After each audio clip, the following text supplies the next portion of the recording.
Dito ka, Jim. Dito ka, Jim. Sige, sige, sige, sige. Dali.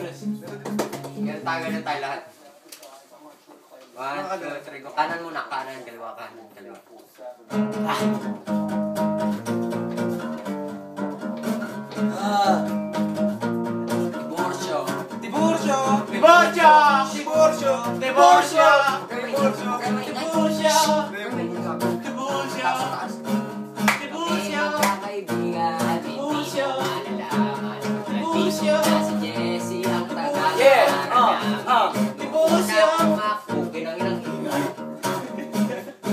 Dito na si Jessie, nung una ko siyang makita. Kala ko ang gara, pero kinang-ina. That's right. Mga bangis pala. Ang magpapamilya, hindi mag-iiwanan. Kami ang magkakaibigan, walang kinang-ina. Magkakaibigan, walang iwanan. That's right. Nang una ang isip ko, wala na akong masabi. Dito ako nag-iisip para sa kantang ito. Tumahimik. Katutan. Puro ni Jefferson. Tumba namin si Jelo. Kinatututod niya hanggang sumabog at mag-yelo. Ang puti na malaki na may iwa na square.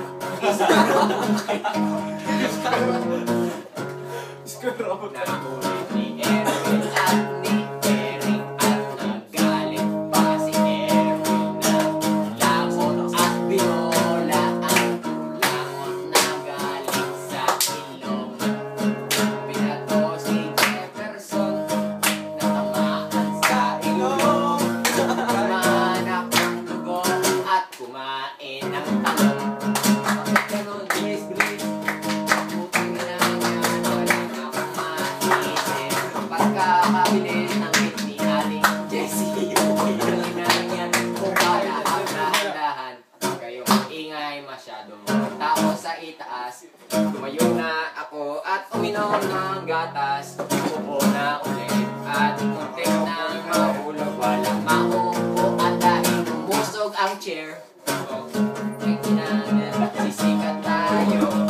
Tanda natin, sama-sama kami. At isang bahay, kaming araw-araw.